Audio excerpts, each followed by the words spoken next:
So tonight, maybe in the context of this particular gospel, I would like to ask you, with your kind permission, some questions. And the first question is this: are you a welcoming person?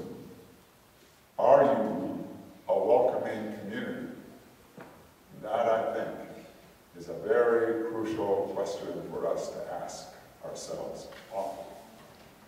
When we look at the life of Jesus, we see how welcoming he was. He was always a welcoming person. He welcomed Nicodemus when he came to him at night. Nicodemus probably came to him at night because he was afraid. But Jesus welcomed him. He welcomed him. He told him how important it is for that spirit to come alive in him, which it did.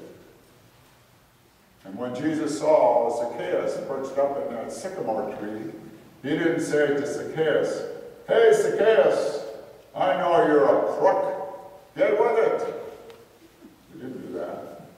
He looked up at him and said, "Zacchaeus, come on down. I want to dine with you." And to dine with someone at that time meant that there was a close, intimate relationship. And that's why the people responded the way they did. They said, "Here's this holy man dining with the sinner. That's terrible." And yet, look what happened to Zacchaeus because of that. It changed his life. He was willing to give back 4 times the amount of money that he had overcharged. And it had an effect not only on Zacchaeus, but his whole household. And the early church, you know anything about the early church, I think took up this idea of being a welcoming community.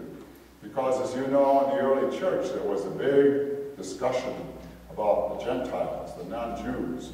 Once they converted, once they became Christians, the big question was, do they have to be circumcised?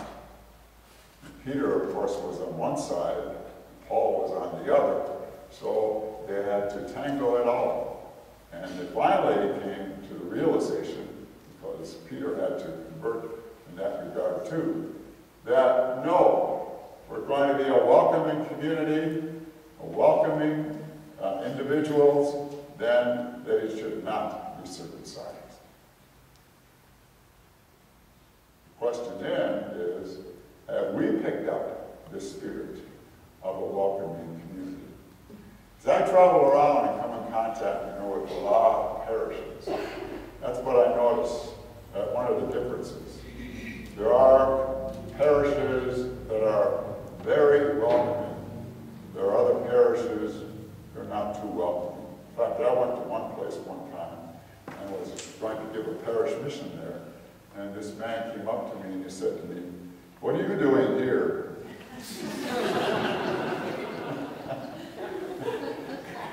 And I said, "Come and see."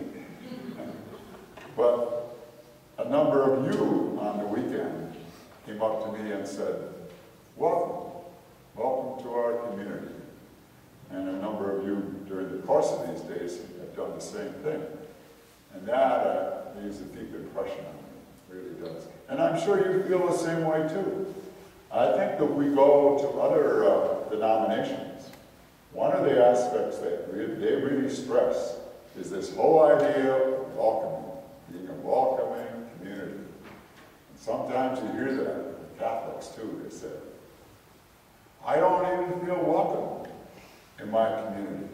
I remember one couple, they told me it took them a whole year before they finally felt accepted in that community.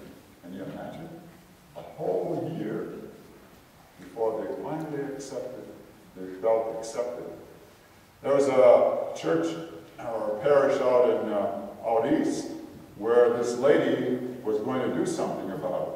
And so she decided, what I'm going to do is I'm going to invite some people, a family, for a continental breakfast, with the condition that they in turn will invite someone else to a continental breakfast. that's how it continued throughout the whole parish.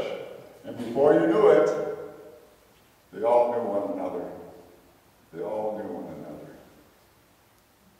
Isn't it so true? You see people here on Saturday afternoons or Sunday mornings, over and over again, same people often.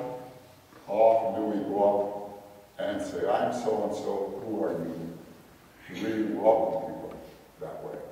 And when you do have, like, donuts or whatever it is, after the masses and so on, it's usually always the same people that come, right? It's just like, I hear that over and over again as I go around the parishes. It's always the same people that are doing everything in the parish. Why is that? You can't tell me there aren't other people that could help. There are some people that can't, but there certainly are some if they make the effort to be able to do it. In this one city, there was a rabbi, there was a Protestant minister, and a Catholic priest. And they were known for their outstanding hospitality. But they had a common problem. And the common problem was pigeons around their area of worship. So the rabbi says, yeah, I go out there with my BB gun and I shoot at them. He said, I really shouldn't do that. And the Protestant minister says, yeah, I go out there and I spread a little poison out there. I really shouldn't do that. It's not very Franciscan. And the Catholic priest didn't say anything, so they finally said to him, what do you do? Oh, he said, you know what I do? I invite them into church. I baptize them. I confirm them. And I haven't seen them since.